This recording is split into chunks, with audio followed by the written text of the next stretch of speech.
Hello दोस्तों। Hello दोस्तों। RBC MPPSC के यूट्यूब चैनल पर आप सभी का स्वागत है। और हम एमपीपीएससी प्रारंभिक परीक्षा 2024 के लिए यूनिट 10 में विशेष पिछड़ी जनजातियों के बारे में पढ़ रहे थे। और आज इसके पहले वीडियो में हमने बेगा जनजाति के बारे में पढ़ लिया था। आज हम भारिया जनजाति के बारे में चर्चा करने वाले हैं, जो कि एग्जाम के दृष्टिकोण से प्री और मेंस दोनों के लिए बहुत ही महत्वपूर्ण है। तो आइए स्टार्ट करते हैं। देखिए, सबसे पहले भारिया। भारिया शब्द का अर्थ होता है भार ढोने वाला। ये इसका और एक शाब्दिक अर्थ होता है ज्ञान का अभाव या अज्ञानी बोल सकते हैं आप जिन लोगों को। तो एक शब्द होता है भार ढोने वाला और एक शब्द भारिया का शाब्दिक अर्थ होता है ज्ञान का अभाव। ठीक है। भारिया जनजाति जो है गोंडों को अपना बड़ा भाई मानती है या उनको बड़ा भाई मानने में गर्व महसूस करती है। इनकी उत्पत्ति से संबंधित कोई भी विशेष प्रमाण यहाँ पर उपलब्ध नहीं है। ठीक है, तो ये चीज़ें याद रखेंगे आप। फिर मूल निवास की बात करें भारिया जनजाति की, तो भारिया जनजाति जबलपुर और छिंदवाड़ा जिले में मुख्य रूप से पाई जाती है। 2011 की जनगणना के अनुसार अगर इनकी जनसंख्या की बात करें तो लगभग 1,93,230 इनकी जनसंख्या है, जो जनजातीय जनसंख्या का 1.26% है। तो ये भी याद रखेंगे, बहुत ही इंपॉर्टेंट फैक्ट है। 2011 की जनगणना के अनुसार भारिया जनजाति की जनसंख्या कितनी है? 1,93,230 है, जो जनजातीय जनसंख्या का 1.26% है। तो मध्य प्रदेश की सातवीं सबसे बड़ी जनजाति है। कौन सी है? सातवीं सबसे बड़ी जनजाति है। जबलपुर छिंदवाड़ा में सर्वाधिक पाई जाती है। कटनी, पन्ना, शहडोल, अनूपपुर, सतना, डिंडोरी, सिवनी, होशंगाबाद, उमरिया, नरसिंहपुर इन जिलों में भी ये मुख्य रूप से पाई जाती है। पर सर्वाधिक जनजाति इनकी जबलपुर और छिंदवाड़ा में है जनसंख्या। अब छिंदवाड़ा में एक क्षेत्र है तामिया, जिसको पातालकोट, तामिया क्षेत्र और पातालकोट, जहाँ पर ये जनजाति जो है भारिया जनजाति मुख्य रूप से निवास करती है। ठीक है, तो पातालकोट क्या है इसका शाब्दिक अर्थ भी जान लेते हैं। पातालकोट जो है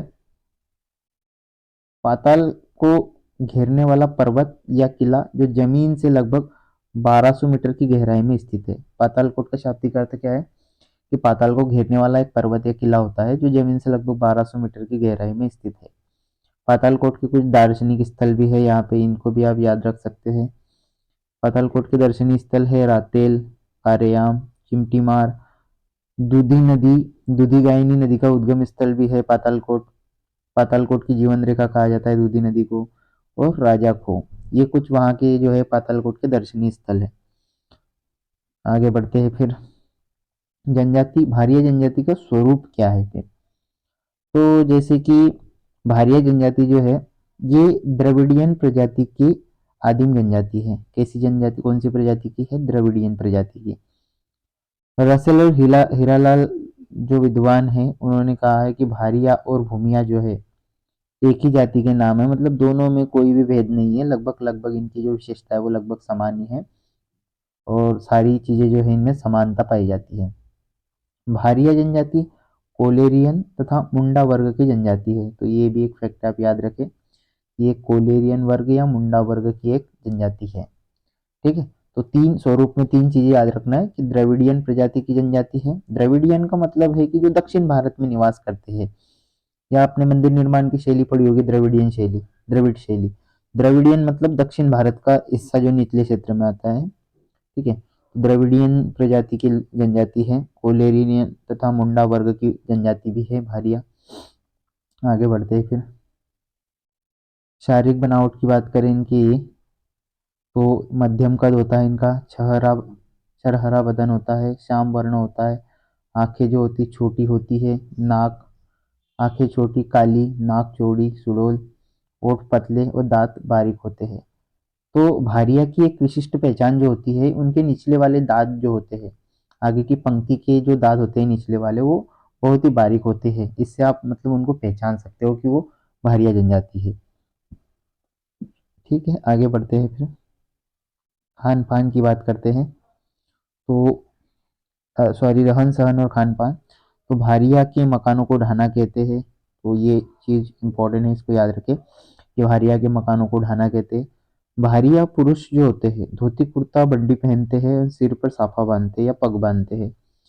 या आप याद रखेंगे स्त्रियां साड़ी ऊपर से नीचे लपेटती है। स्त्रियां जो होती है आभूषण और गोदना प्रिय होती है। तो इनमें स्त्रियों में ये जो है संस्कृति पाई जाती है गोदने की और आभूषण पहनने की। घर के आंगन में चार मोटी लकड़ियों का एक मड़ा बना होता है जिस पर महुआ, आम की गुठली आदि सुखाते हैं। तो एक खटिया जैसा इनके आंगन में आपको दिखेगा जिस पर वो जो है महुआ वगैरह हो गया, आम की गुठलियाँ वगैरह होगी और बाकी जो वनोपज वगैरह लाते हैं वो संग्रहित करके जो लाते हैं उनको सुखाने का काम करते हैं, उसको मड़ा कहा जाता है। ठीक है, तो ये याद रखेंगे, ये तीन चार चीजें। भारिया के मकानों को ढाना कहते हैं। ठीक है। गोदना और आभूषण प्रिय होती स्त्रियां। और घर के आंगन में लकड़ियों का मोटी लकड़ियों का बना मड़ा होता है जिस पर महुआ, आम की गुठलियाँ आदि सुखाते हैं। आगे फिर इनके अगर भोजन की बात करें हम, तो भारिया जनजाति शाकाहारी और मांसाहारी दोनों होते हैं। इनका मुख्य भोजन जो है पेज है जो मक्का, ज्वार और कुटकी से बनता है। ठीक है। आम की बीज की रोटियां जो है बरसात के दिनों में इनका मुख्य भोजन होता है। जो आम की बीज होती है उसकी रोटियां बनाकर खाते हैं ये लोग। ठेठरा इनका एक मीठा पकवान है ठेठरा। तो तीन चीजें याद रखेंगे इसमें भोजन में। एक तो इनका मुख्य भोजन पेज होता है जो मक्का, ज्वार और कुटकी से बना होता है। आम के बीज की रोटियां बनाकर बरसात में खाते हैं। और ठेठरा जो है भारिया की एकमात्र ठेठरा भारिया का एकमात्र मीठा पकवान है। ठीक है, आगे बढ़ते हैं फिर सामाजिक व्यवस्था की बात करते हैं। भारिया समाज पितृसत्रात्मक रूढ़िवादी समाज है। भारिया समाज कैसा है? पितृसत्रात्मक एवं रूढ़िवादी समाज है। समान गोत्र विवाह वर्जित है इसमें। ममेरे फुफेरे भाई बहनों के विवाह को शुभ माना जाता है। फिर विवाह के अवसर पर मिदुआ नामक नृत्य किया जाता है। तो ये याद रखेंगे कि भारिया जनजाति में विवाह के अवसर पर किया जाने वाला नृत्य कौन सा है, तो मिदुआ नामक नृत्य है।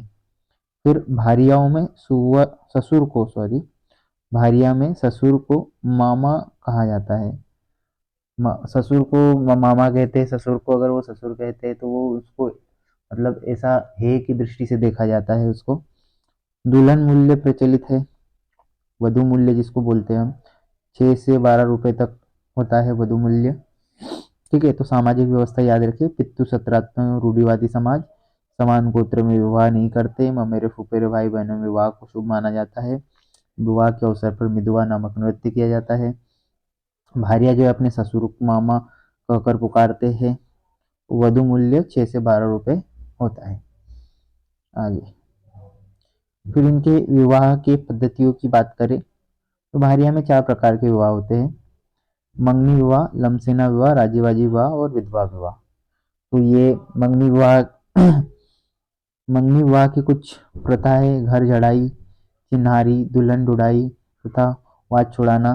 तो ये याद रखना है आपको चीजें। ये सब मतलब हम पहले पढ़ चुके हैं। वैसे मंगनी विवाह का मतलब है कि लड़के लड़के वाले जो है लड़की के यहाँ जाएंगे, लड़की को देखेंगे। अगर लड़के को लड़की पसंद है तो दोनों पक्ष जो है क्या करेंगे, दोनों परिवार के सदस्य, दोनों परिवार या लड़की के माता पिता और लड़के के माता पिता आपस में क्या करेंगे, दोनों की विवाह करवा देंगे। तो मंगनी विवाह। लमसेना विवाह के बारे में आपको बता चुका हूँ। लमसेना मतलब घर दामाद होता है।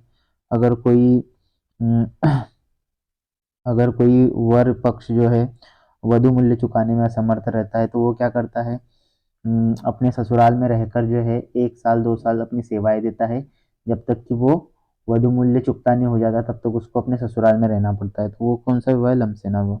राजीबाजी विवाह मतलब दोनों पक्ष जब विवाह के लिए राजी रहते हैं, मतलब वधु पक्ष और वर पक्ष, और उनका विवाह करवा दिया जाता है, तो ये राजीबाजी विवाह है। विधवा विवाह भी है। हाँ, विधवा विवाह में एक चीज याद रखना है कि अगर जनजातियों में कोई महिला, आदिवासी महिला अगर विधवा हो जाती है तो उसका विवाह जो है उसके देवर के साथ करवा दिया जाता है। अगर वो देवर के साथ विवाह करने की इच्छुक नहीं है और किसी अन्य व्यक्ति से विवाह करना चाहती है तो फिर उसका विवाह अन्य व्यक्ति से भी करवा दिया जाता है। इसके पहले उसका विवाह घर के बाहर जो है एक प्रकार की लकड़ी जो है गाड़ देते हैं और उस लकड़ी को कपड़े लपेट कर उससे पहले उसका विवाह करवाया जाता है और बाद में फिर उसका जो है उस व्यक्ति से विवाह करवाया जाता है। तो विधवा विवाह भी प्रचलित है इनमें, तो ये याद रखेंगे। मृत- मृत्यु संस्कार की बात करें तो भारिया में शवों को दफनाया जाता है, ये याद रखेंगे। और उसके बाद मृतक संस्कार में निम्नलिखित क्रियाएं होती है, इसमें क्या क्या होता है। पारी समझान की क्रिया।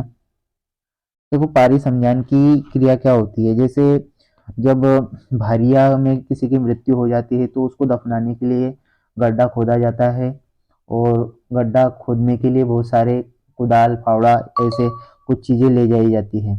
तो जब मृतक को जब दफनाया जाता है तो उस गड्ढे से ऐसे 4-5 बार जो है फावड़ा कुदाली को इधर से उधर 4 से 5 बार ऐसे फेंका जाता है, तो उसको पारी समझान की क्रिया बोला जाता है। काटा नगना की क्रिया का मतलब है कि शव को दफनाने के बाद उसकर बेर के पेड़ की जो कांटेदार लकड़ियां आती है उसको रखा जाता है, और उस पर से मौत में या शमशान में जाने वाले जितने भी लोग हैं उस बेर के लकड़ी पर के ऊपर से पैर रखकर जो है गुजरते हैं। मतलब इसका अर्थ ये लेते हैं वो लोग, ये इसका अर्थ वो ऐसा मानते हैं कि जैसे हमने जो है मतलब हमने जो है व्यक्ति की मृत्यु को जो है कांटे के जैसे इस मृत्यु को स्वीकार किया है, ऐसा वो मानते हैं। फिर चूड़ी पहनाने की प्रथा है, ठीक है।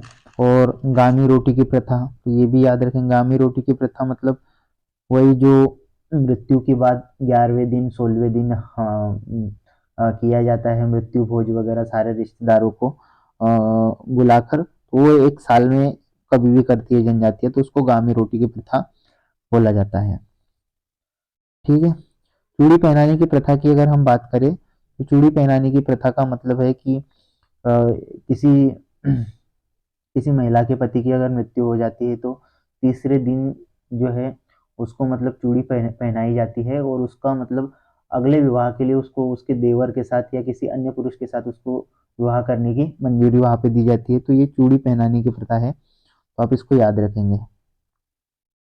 धार्मिक जीवन के बारे में अगर हम बात करें तो भारिया स्वयं को हिंदू मानते हैं और हिंदू देवताओं को भी ये मानते हैं, और इनके जो प्रमुख देवता हैं इनके बारे में हम देखते हैं। जैसे एक है मुठवा बाबा, गांव के संकट को दूर करते हैं मुठवा बाबा। मेघनाथ पूजा, फागुन माह में होली जलाने के बाद मेघनाथ की पूजा करते हैं, तो मेघनाथ भी इनके मुख्य देवता है। बूढ़ा देव जो है गांव के प्रमुख देवता माने जाते हैं बूढ़ा देव। दूल्हा देव घर की रक्षक है दूल्हा देव। भीमसेन देवता विवाह का वरदान देने वाले देवता के रूप में भीमसेन देवता की पूजा की जाती है, ठीक है। फिर आगे बढ़ते हैं, पर्व एवं त्योहार की बात करते हैं। तो पर्व एवं त्योहार में बिद्री है, तो बादल और बीज के पूजा का त्योहार है। जैसे फसल की बुआई के दौरान क्या किया जाता है, बादल और बीज की पूजा की जाती है, तो उस त्योहार को बोला जाता है बिद्री। तो ये भारिया का त्योहार है। नवाखानी, जैसे बेगांव में होता है बिद्री नवाखानी, बिल्कुल सेम वैसा का वैसा है।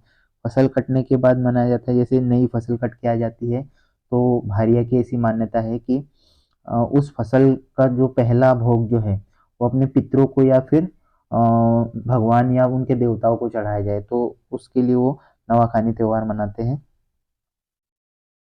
कला या परंपरा क्या है फिर इनकी वो देखते हैं। रिलीफ वर्क या देहाती रंगों से बने चित्र बनाते हैं ये, तो ये याद रखेंगे, रिलीफ वर्क या देहाती रंगों से बने चित्र।